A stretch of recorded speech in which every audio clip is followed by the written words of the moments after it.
순간 가슴이 철렁 내려앉는 느낌이실 겁니다. 거기에다 은근한 협박까지 더해진다면 더욱 당황스러울 텐데요. 보이스피싱 피해 예방을 위한 다양한 활동이 이어지고는 있지만 여전히 기승을 부리고 있습니다. 특히 농촌에서 홀로 지내는 어르신들은 아주 취약한 상태입니다. 며칠 전에 검거한 보이스피싱 사기단의 경우를 보면 비명과 울음소리까지 동원했다고 하는데요. 점점 교묘해지는 보이스피싱 사기, 누구도 긴장하지 않을 수가 없습니다. 혹시 조금이라도 의심스러우면 바로 112 신고하시기 바랍니다. 잠시 후에 관련 내용을 자세히 들여다보겠습니다. 11월 4일 목요일 오늘 아침 일라디오 출발합니다. 저는 아나운서 김재홍입니다.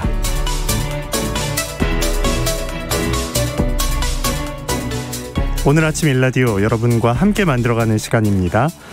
유튜브에서 KBS 일라디오 공식 채널을 검색하시면 채팅창에 참여하실 수 있고요. 생방송 보고 들으면서 함께 하실 수 있습니다. 자, 오늘 목요일 새농퀴 마지막 힌트가 나가는 날이죠.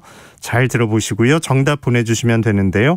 단문 50원, 장문 100원 드는 유료 문자 샵 9730으로 주시기 바랍니다.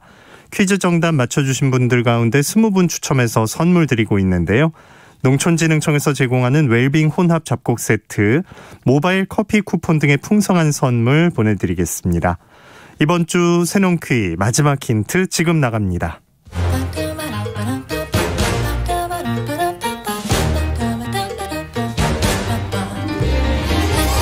우리 땅, 우리 바다에서 자란 맛있고 건강한 우리 농수산물을 알아맞히는 세상의 모든 농수산물 퀴즈, 새농퀴.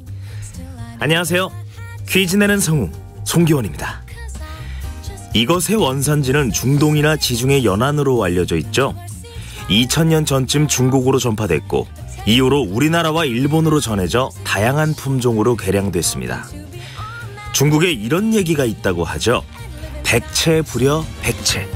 100가지 채소도 이것만한 것이 없다는 의미죠. 또 무, 두부와 함께 양생삼보라는 얘기도 전해지는데요. 그만큼 귀한 대접을 받아왔다는 걸 알 수 있습니다. 동의보감에도 기록이 남아있는데요. 숭채라 해서 음식을 소화시키고 장위를 통하게 해 가슴속 열을 내리고 소갈을 먹게 한다고 그 효능이 전해지고 있죠. 무, 고추, 마늘과 함께 한국인이 즐겨 먹는 우리나라 4대 채소 중 하나인 이것은 무엇일까요? 정답 아시는 분들은 단문 50원, 장문 100원이 되는 유료 문자 샵 9730으로 보내주세요. 20분께 행운의 선물 드리겠습니다.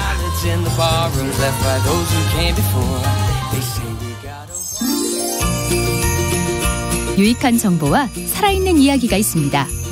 KBS 오늘 아침 일라디오.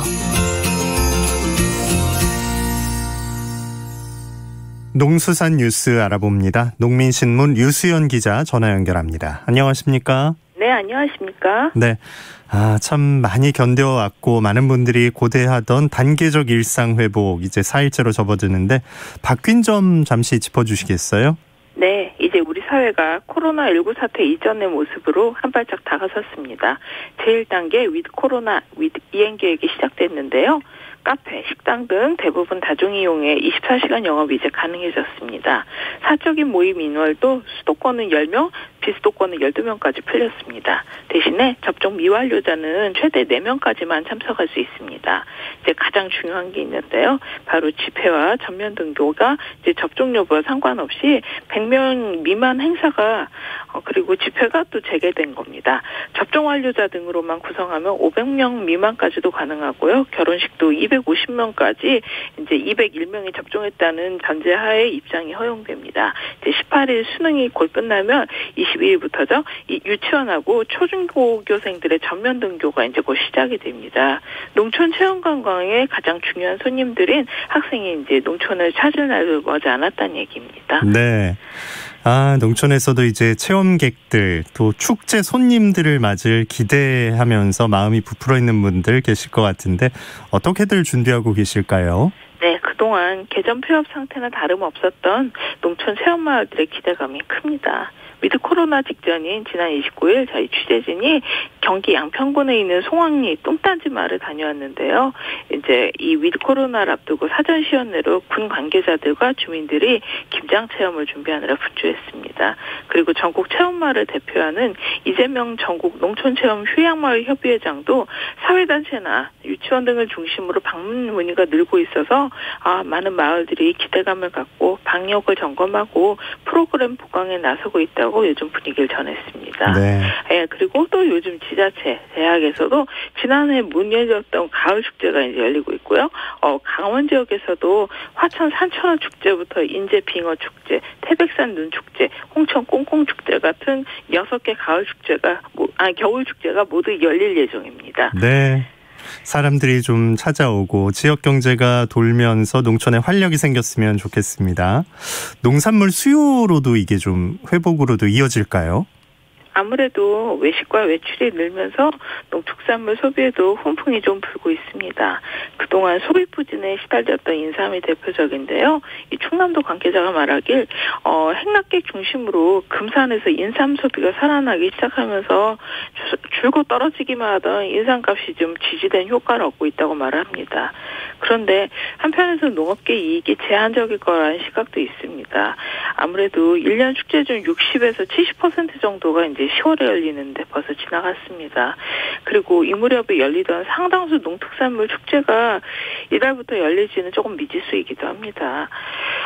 그래서 이제 이 국성용 한국농촌경제연구원 농업관측센터장은 외식 수요가 늘면 식당에서 많이 쓰이는 이제 쌈채소, 고기 등의 가격이 오를 수는 있겠지만 또 역으로 생각하면 집밥 수요가 줄어든다는 점도 감안해야 한다는 의견을 이제 주기도 했습니다. 네. 예, 외식업체에서의 외국산 농축산물 사용이 얼마나 되느냐에 따라서 이제 국산 농축산물 영향도 있을 것 같습니다. 모쪼록 이 확진자 증가폭이 잘 조절되고 우리 농촌과 국내산 농축산물 소비도 활기가 좀 돌면 좋겠습니다. 네. 자, 코로나와 함께 이제 살아가면서 이제 들려오는 좋은 소식이 또 하나 있는데 외국인 근로자 입국 제한이 풀릴 전망이라고요? 네, 지난 1일 안경도 고용노동부 장관은 이제 경기 안산에 있는 한 금속제조 중소기업을 방문했는데요. 중소기업과 농어촌 현장 인력난과 방역 체계가 이제 위드 코로나로 전환된 점 등을 고려해서 이 외국인 근로자 입국 제한 조치를 점진적으로 완화하겠다는 이제 계획을 밝혔습니다. 그러면서 이제 현지 예방 접종, 이 PCR 음성 확인 등 방역 조치를 지키는 전제 아래 늦어도 이제 이달 말부터 좀 입국이 이루어지도록 하겠다고 설명을 했습니다. 네. 구체적으로 어떤 방식으로 문을 열게 되는 건가요? 네, 다 아시다시피 코로나19는 세계적 대유행 팬데믹입니다. 그동안 이제 우리 농업계와 제조업계에서 외국인 근로자에 대한 수요가 있었습니다만 정부 입장에서는 국경을 또 열기에 부담이 컸던 것도 사실입니다. 그래서 이제 E9 비자, 고용허가제 비자로 입국을 허가하던 국가가 16개였는데 현재는 캄보디아, 베트남, 태국, 동티모르, 라오스, 중국 등 6개로 확 줄어있는 상태입니다. 그리고 인원조차도 매일 100명, 매주 600명으로 제한을 뒀었습니다. 근데 이제 이런 제한을 좀 풀어서 원래대로 이제 16개 국가 모두에서 인원을 받고 그리고 이 있던 일제한과 월제한을 모두 풀기로 했습니다. 네. 예, 농촌의 일손 사정 그동안 참 힘들었는데 숨통이 좀 트일 걸로 기대를 해봐도 좋을까요? 고용부에 따르면 지난해 올해 고용허가서를 발급받고도 입국을 못하고 대기 중인 외국인 근로자가 올해 10월 기준으로 5만여 명에 달합니다. 그래서 외국인 근로자도 일손을 원하는 농가들도 이렇게 관심을 가질 수밖에 없는 상황입니다. 아무래도 이들이 국내에 들어오면 꽉 막힌 농촌 일손 문제 해결에도 도움이 될 거라는 기대가 있는 게 사실입니다. 현재는 비자 문제로 캄보디아, 베트남, 태국, 중국 근로자들 외에는 이 또 농촌을 원하는 분들이 좀 적어서 신규 인력 유입이 곤란했던 게 사실입니다. 그래서 정말 보면 올해 10월까지 이 7,045명이 입국을 했는데 그중 농가에 투입된 인원이 186명밖에 안 됐습니다. 코로나 이전이 2019년 말하고 비교하면 5분의 1도 안 되는 수준이었어요. 그래서 최장 4년 10개월인 체류 기간이 만료된 외국인 근로자들의 빈자리를 신규 인력이 채우지 못하면서 농축산업 체류 인원도 재작년 말 32,289명에서 올해 8월에 28,020명으로 크게 줄었습니다. 이렇게 농촌에 들어오는 근로자가 적다 보니까 인건비 폭등이 뒤따를 수밖에 없었습니다. 그리고 현재는 좀 이런 정치적 이유로 네팔, 미얀마에서 오는 사람들도 이 문호가 닫혀 있는 상태였었습니다. 네. 그 고려해야 할 점들이 뭐가 있을까요? 뭐 격리 기간, 장소 같은 것도 그동안 고민을 하긴 했는데 해결책이 나올까요? 네, 아까 안 장관이 늦어도 이제 11월 말까지라고 언급을 하긴 했는데 그래도 변수가 있는 건 사실입니다. 이 위드 코로나 이후 확진자가 확 늘어버린 싱가포르 같은 데 사례 때문인데요. 그래서 고용부에서는 현재 방역당국과 긴밀히 협의 중이고 이르면 이번 주 중에 중앙재난안전대책본부 회의를 통해서 발표를 하겠다라고 말을 했습니다. 그리고 정부는 외국인 근로자의 입국 후 격리기간 단축도 검토 중입니다. 이 모든 비자에 대해서 격리기간을 14일에서 10일로 줄이는 건데요. 이 조치가 좀 시행이 되면 농가와 지방자치단체의 격리비용 부담도 좀 다소나마 줄 걸로 기대됩니다. 물론 이제 해결해야 될 과제도 있습니다. 올해 정부의 외국인 근로자 거주시설 강화 조치로 이 좀 농촌에 어려움이 있는 건 사실입니다. 네. 예, 그래도 좀 일손 부족에 허덕이는 농민들의 고통이 조금이나마 줄었으면 하는 바람입니다. 네. 농수산 뉴스 농민신문 류수연 기자와 함께했습니다. 고맙습니다. 네, 감사합니다.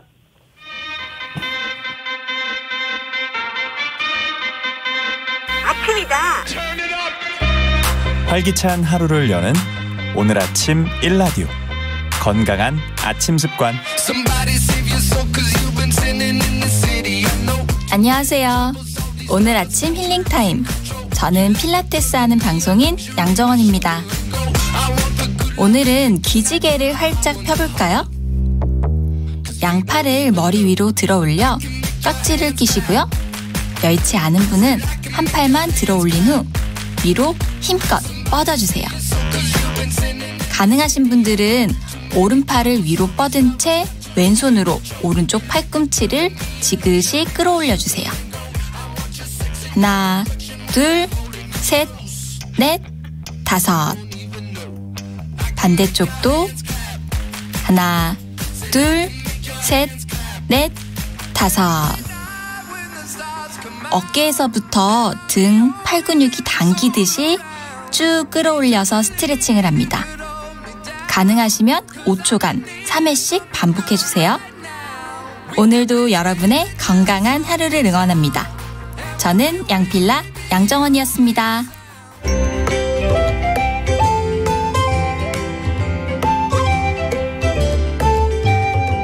상쾌한 하루의 시작. KBS 오늘 아침 1라디오.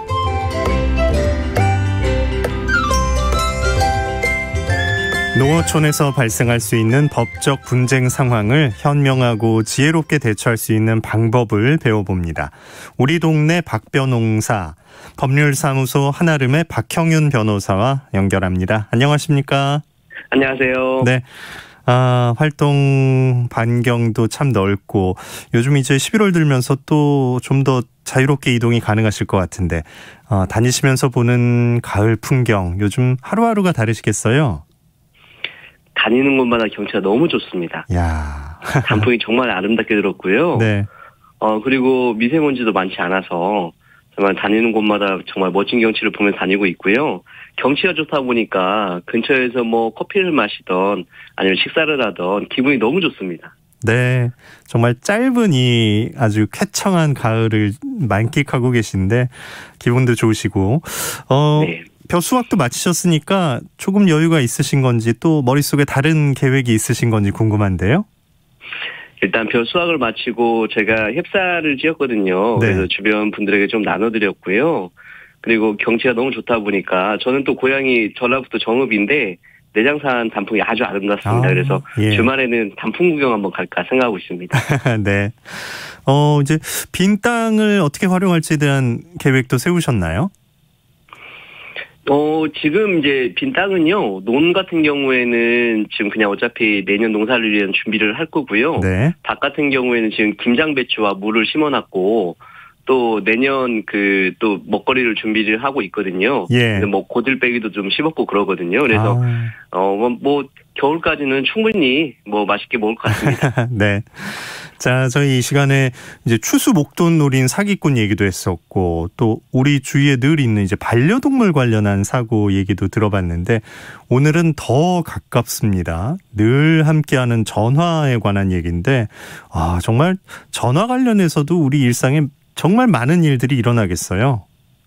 엄청난 일들이 많이 벌어지고 있고요. 특히 이렇게 추수가 끝나고 꼭 사고가 발생하고 돈이 필요하거나 이럴 때 꼭 이런 사고가 발생하거든요. 네. 그래서 지금쯤이라고 하면은 농작물 이렇게 피해를 봤다고 하면 농작물 보험 요거부터 시작을 해서 대출 아주 많은 보이스피싱 전화들이 오고요. 예. 농민들 같은 경우에는 특히 이제 농협이라고만 하면 모든 걸 믿고 이렇게 맡기시려는 경향이 있어서 또 그런 것들을 악용하는 사람들한테 피해를 많이 당하시거든요. 네. 그래서 그것과 관련된 사례를 한번 준비해봤습니다. 네. 사례 함께 듣고 이야기 나누겠습니다.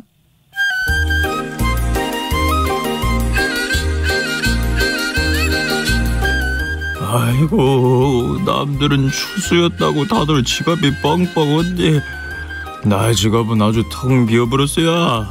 아이고, 우리 동창인지 똥강아지인지 100원이한테 5천 사기당해 불고, 사기당했다고 나를 살살 놀리던 친구 왕조롱이를 나 누렁이가 물어버려서 병원비 들고, 그리고 우리 우체부 아저씨 괜히 옆자구로 지나가다 누렁이한테 공격을 당해가 합의금 과정이 솔찬히 들어갔구만. 근데 이제 재판 받으려면 변호사도 선임해야 하고 벌금도 내고 과태료도 내야 하고 어쩐냐. 누가 나 돈 좀 빌려줘요. 야, 여보세요. 안녕하십니까 고객님. 좋은 보험이 있어서 연락드렸습니다. 무슨 보험이에요. 됐어요. 수고하세요. 고객님 아주 특별한 보험이에요. 나가 보험이란 보험은 다 들었슈. 사기를 당해가 지금 있는 보험까지 깰 판이에요. 끊어요. 잠깐만요. 저희 보험은요, 민사사건이나 형사사건이 발생했을 때 변호사 비용을 지원해드리는 특별한 보험이에요. 기존 보험과는 완전 달라요, 고객님. 뭐라 했어요? 변호사 비용이요? 지금 그게 진짜예요? 나가 지금 꼭 필요한 건데요. 지원은 바로 가능한가요? 네, 고객님. 안 좋은 일이 있으셨다니 먼저 위로의 말씀을 드립니다. 그런데 어쩌죠? 이미 사건이 발생했다면 보험료가 조금 비싼데요. 도대체 얼만데요? 네, 고객님. 500만 원을 보험료로 납부해 주시면 변호사 비용으로 3천만 원까지 지원 가능합니다. 아이고, 인자 살았네. 목소리가 좋으시더만 맴도 좋으시네. 500만 원은 어디로 보내요? 네, 바로 보낼게요.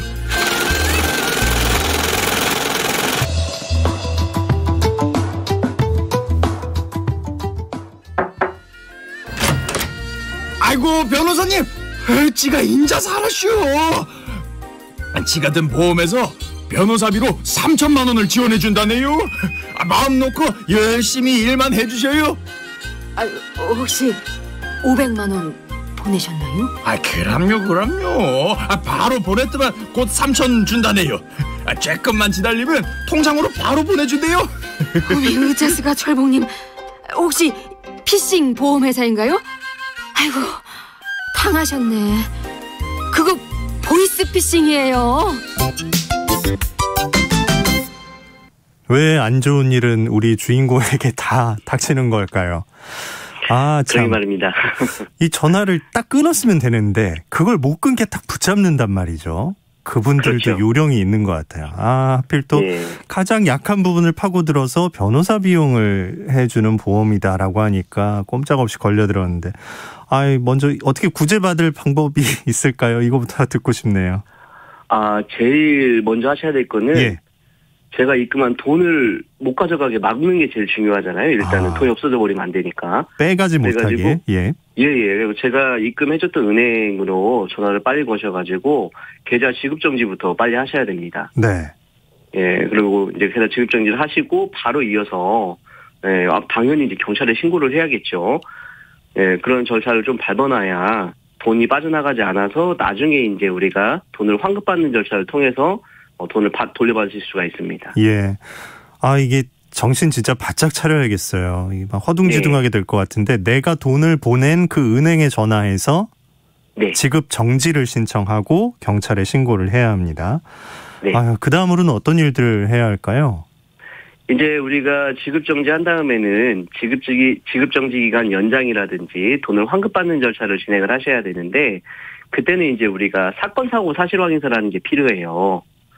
그걸 갖고 가야 우리가 은행에서도 이게 범죄로 인해서 피해를 보신 돈이구나라는 거를 공식적으로 이제 확인할 수가 있거든요. 네. 그래서 사건 사고 사실 확인서는 가까운 파출소나 경찰서, 지구대 이런 곳에서 아무 데서나 발행을 해주시거든요. 예. 그래서 그거를 발행 받으셔가지고요. 지급정지 신청한 그 날로부터 한 3일 정도 이내에 발급이 가능하니까 발급하셔가지고 빨리 이제 그 지급정지 신청한 은행 영업정에다 제출을 해주시고요. 그러면 이제 그거에 따라서 은행에서 계좌 내역을 확인을 하고 계좌 내역에 대해서 계좌 명의자한테 그 돈이 실제 본인의 돈이 맞는지 아니면 잘못 들어온 돈인지를 확인을 해서 환급해주는 절차를 진행을 해줍니다. 그런 부분을 좀 확인하셨으면 좋겠고요. 또 혹시라도 그 돈을 입금한 계좌가 입금하신 분 혼자만 피해본 게 아니라 다수의 피해를 봤다고 하면은 네네. 검찰에서 그 계좌를 추징 보전을 해가지고 나중에 돈을 돌려주는 그런 절차를 진행하기도 합니다. 근데 일단은 그 계좌가 다수의 피해자를 만든 계좌인지 아니면 내 계좌만 나만 피해를 보게 한 건지를 모르기 때문에 네. 지급정지는 꼭 하셔야 됩니다. 예. 일단 경찰서, 파출소, 지구대에 가서 그 사건 사실 확인원이라는 거는 빨리 작성을 해서 내셔야겠습니다. 네. 이거를 진짜 누구나 겪을 수 있다고 생각을 해야겠어요. 이게 내가 아무리 똑똑하다고 자신을 해도 약한 부분을 파고들면 걸려들 수밖에 없을 것 같은데 농촌엔 아무래도 어르신들도 좀 많고 이 돈이 조금 있다는 걸 알고 있으니까 더욱더 이제 노리고 전화가 들어올 것 같은데 정말 많이 일어나죠? 많이 일어나고요. 이상하게 그 범죄를 저지르는 사람들은 그 피해자의 치명적인 부분을 너무 잘 알고 있어요. 예. 지금 수학철 같은 경우에는 현금을 많이 가지고 계시기 때문에 이런 것들 또 현금으로 이렇게 보이스피싱을 해서 많이 피해를 또 당하시거든요. 그래서 실제로 저 같은 경우에는 정말 이상하게 아까 보험에 관련된 정말 필요한 보험에 관련된 얘기도 있었지만 네. 자녀분들에 대해서 요즘은 자녀분들이 납치당했다, 수술해야 된다, 위험하다 이런 것들은 많이 알고 계시는데 자녀분들이 빚을 갚아야 된다고 그렇게 전화가 많이 옵니다. 추심하는 회사들이나 이런 곳에서. 그러면은 또 그런 돈을 또 빚을 받으러 또 옵니다 또. 그러면 그 시골에 계신 부모님들 입장에서는 내 자식 빚져가지고 문제 생기면 어떡해요 하면서 그걸 또 현금으로 찾아다 주세요 또. 나중에 물어보면 자식들은 빚진 적 없다고 그러고. 이런 보이스피싱들이 또 상당히 많고요. 예. 네, 그래서 또 피해를 당하고 있고 이게 악순환이 반복되고 있습니다. 그래서 굉장히 주의를 요하고요.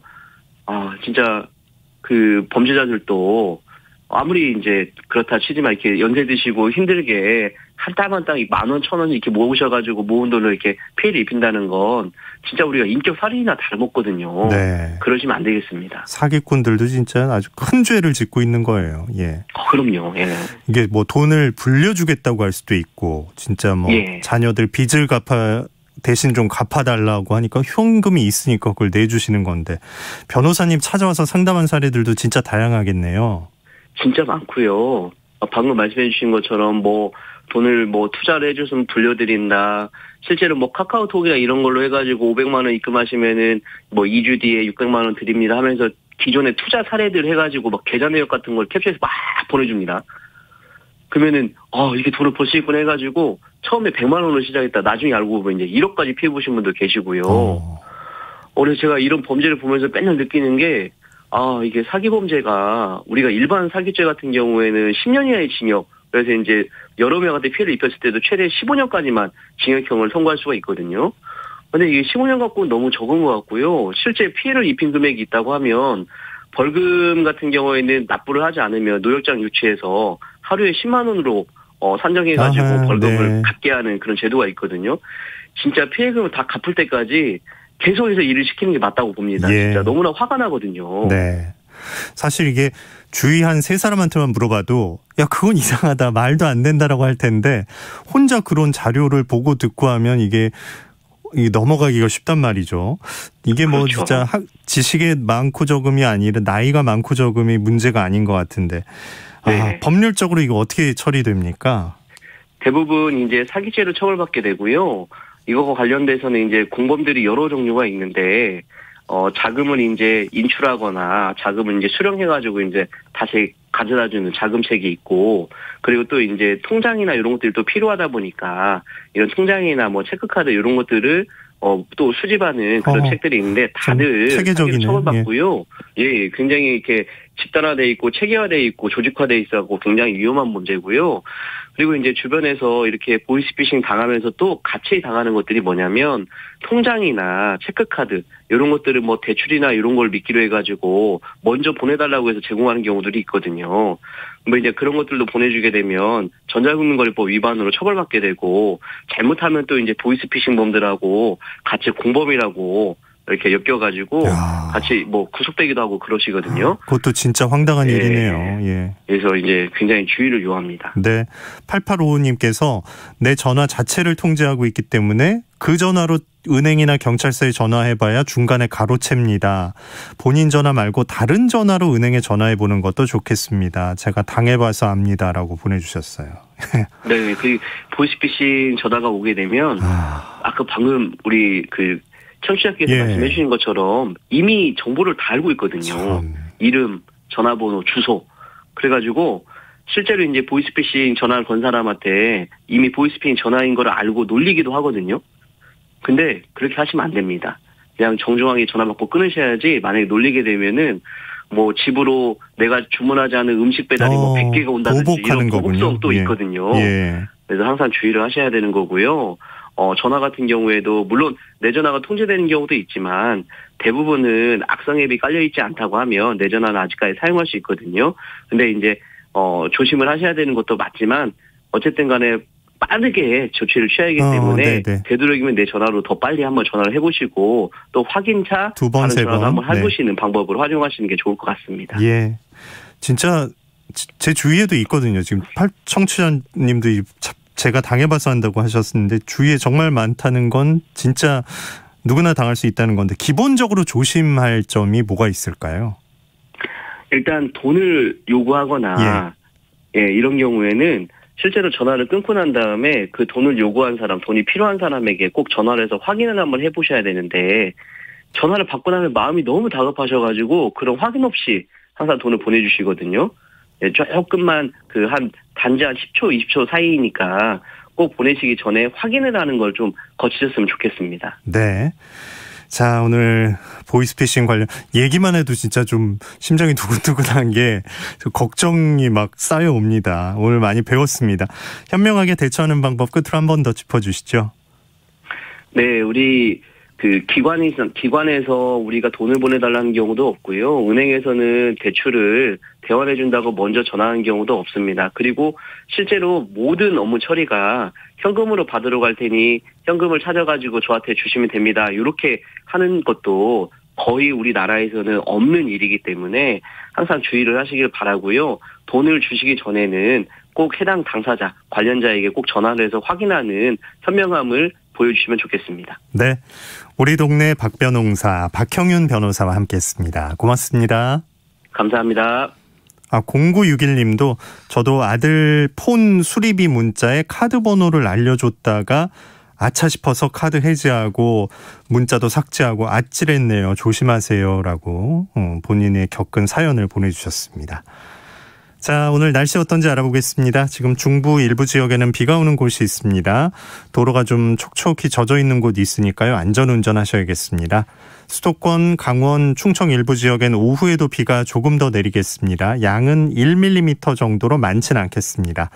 아침 기온이 서울은 9도, 대전 7도, 광주 8도로 쌀쌀하고요. 낮 기온은 서울이 18도, 대전, 대구 20도 정도로 예상됩니다. 자, 오는 토요일에 제주도와 남해안을 시작으로 일요일과 월요일 사이엔 전국에 비 소식이 있습니다. 이후에 기온이 큰 폭으로 떨어져서요. 날이 급격히 추워질 전망입니다. 오늘 중서부 지방의 공기질은 좀 나쁠 것으로 보이니까요. 호흡기 약한 분들은 미세먼지 정보도 확인하시기 바랍니다. 오늘 아침 일라디오 듣고 계십니다. 지금 시각은 6시 45분입니다.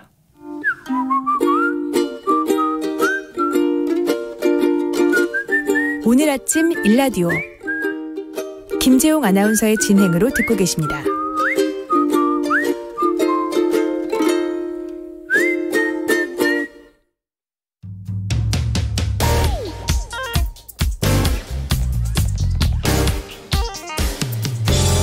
오늘 아침 뉴스 브리핑 정상근 기자와 함께합니다. 안녕하십니까? 네, 안녕하십니까? 네, 코로나19 확진자가 좀 많이 늘었네요. 네, 어제 코로나19 신규 확진자 수가 2,667명이나 나왔습니다. 역대 네 번째로 많은 확진자 수고요. 또 한 달 만에 2,500명 이상의 확진자가 나오기도 했습니다.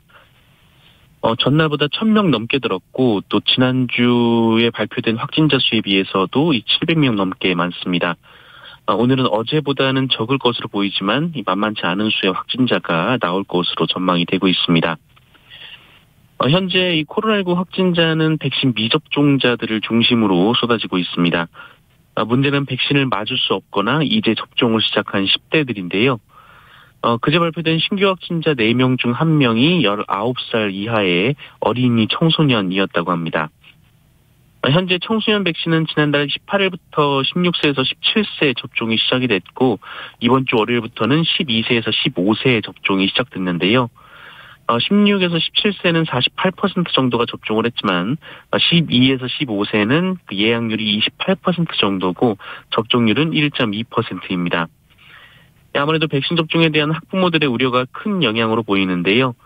방역당국은 감염 위험성에 비해 백신 접종의 이득이 높다고 강조하고 있습니다. 네. 자, 재난지원금 지급을 두고서 이재명 대선 후보와 정부는 좀 온도차가 있다고요? 네, 민주당 이재명 대선 후보는 어제 민주당에 재난지원금 추가 지급을 적극적으로 추진해달라고 당부했습니다. 이재명 후보는 대한민국은 가계부채 비율은 높은데 국가부채 비율은 낮은 비정상적인 상태다라면서 국가비지를 막 늘리자는 건 아니지만 이 국가부채 비율이 크게 문제되는 것은 아니다라고 말했습니다. 또한 이 소상공인들을 대상으로 한 코로나 손실보상 최저 한도를 올리고 손실보상 제외자에 대한 새로운 대안도 마련해 줄 것을 주문했습니다. 하지만 김부겸 국무총리는 어제 라디오 방송에 출연해서 당장 재정 여력이 없다라고 말했습니다. 김부겸 총리는 이 주머니 저 주머니 뒤진다고 돈이 나오는 상황은 아니다라고 말했고요. 다만 내년 예산은 국회에서 심사 중이니까 국회에서 논의를 또 해주면 모를까라고 답을 하기도 했습니다.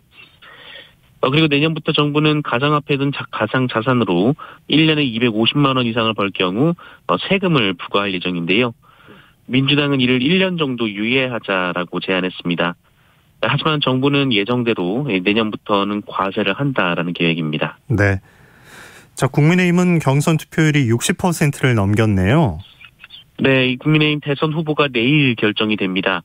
이에 따라 어제부터 당원들에 대한 ARS 투표와 일반 국민들에 대한 여론조사가 시작이 됐는데요.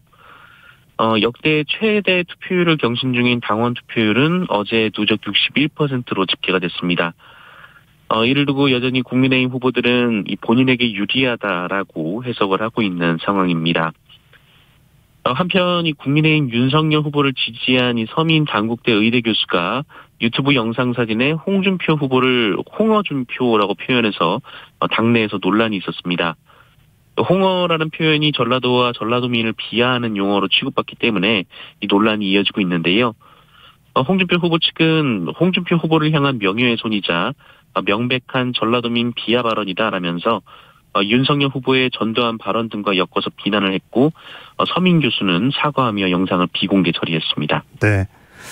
국민의힘 이번 지방선거 때부터는 자격시험을 보기로 했다고요? 네, 국민의힘은 어제 이 지방선거에 출마한 후보자들을 대상으로 자격시험을 쳐서 그 평가 결과에 따라 경선 가산점을 부여하는 당규 개정안을 의결했습니다. 후보들을 대상으로 당에서 시험을 보겠다라는 건데요. 다만 이 지방선거에만 적용하고 총선에는 적용하지 않습니다. 자격시험은 이준석 대표의 핵심 공약인데요. 이 선거 출마자들을 대상으로 이 정당법, 지방자치법, 정치자금법, 당원, 당규 등을 묻고 경제, 외교, 국방 등 시사 현안을 묻는 문제도 낼 예정입니다. 네. 또 평가의 공정성을 담보하기 위해 이 시험 문제를 객관식으로 낼 예정이라고도 합니다. 이준석 대표는 원래 이 시험에 불합격하면 공천을 주지 않는 합격제를 구성했습니다만 당내 반발을 의식해서 시험 성적 우수자에게 경선에서 가산점을 주는 그런 방식으로 결정을 했습니다. 네.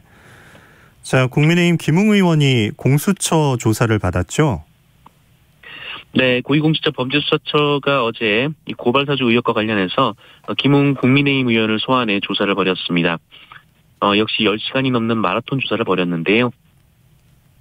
김웅 의원은 이 텔레그램으로 그 여권 인사들에 대한 고발장 그리고 첨부 자료를 제보자 조성은 씨에게 보냈고 이를 전후에 조성은 씨와 통화해 대화를 나눈 바 있습니다.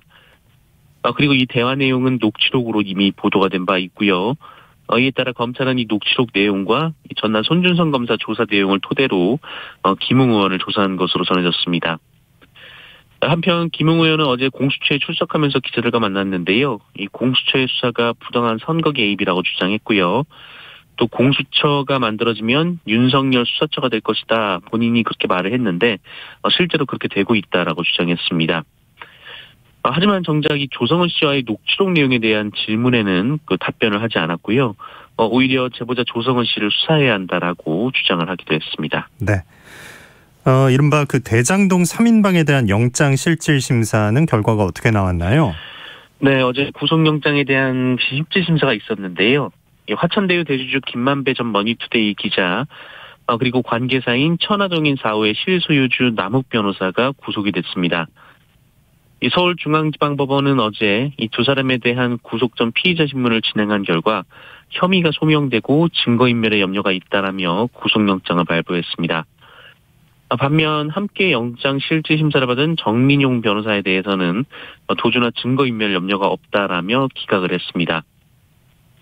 검찰은 이들이 유동규 전 성남도시개발공사 기획본부장과 공모해서 화천대유에 유리한 공모지침서를 작성하게 하고 또 사업자 선정 과정에서도 화천대유가 참여한 컨소시엄에 유리한 선정 기준을 마련한 것으로 보고 있습니다. 이로 인해 성남도시개발공사에 손해를 끼친 배임 혐의를 받고 있습니다. 한편 앞서 김만배 씨는 기자들과 만나서 이재명 후보는 최선의 행정을 한 것이고 본인들은 그 행정에 따라 정상적인 과정으로 공모를 진행했다라며 검찰 수사는 정영학 회계사가 설계하고 쌓은 것이다라고 주장한 바 있습니다만 이 법원은 김만배 씨에게 혐의가 있어 보인다고 판단했습니다. 네. 대낮에 흉기 난동을 부린 남성이 있었다고요?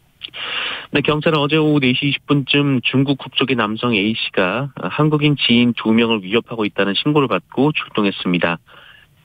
위협을 당한 피해자들은 A씨가 아무 이유도 없이 갑자기 흉기를 휘둘렀다라고 경찰에 진술을 했고요. A씨는 당시 술을 마시지도 않은 것으로 확인이 됐습니다.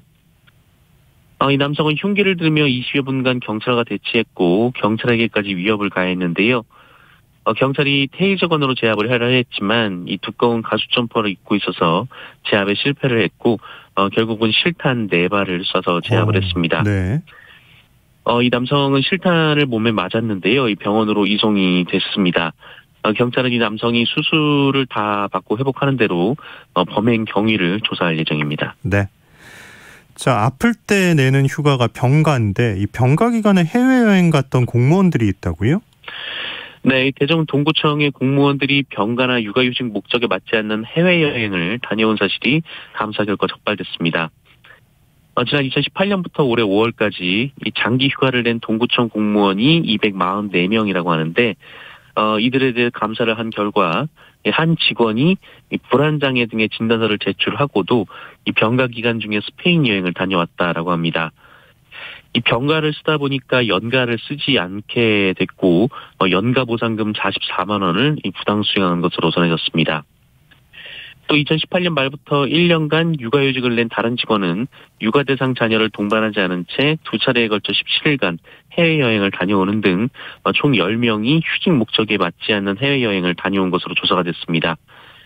동구청은 과다 지급된 연가 보상금은 환수했습니다만 이들에 대해서는 비교적 낮은 수준의 징계인 불문으로 처리했습니다. 네, 뉴스브리핑 정상근 기자였습니다. 고맙습니다. 고맙습니다. 자, 오늘 아침 일라디오 목요일 순서 함께 하셨습니다. 벌써 주말이 다가오는데요. 이제 기온이 뚝 떨어질 거라고 하니까 건강관리 또 농작물 관리에 신경 쓰셔야겠습니다. 7674님, 오늘도 나를 깨우는 일라디오 반가워요. 제주 여행하고 있는데 아침 새소리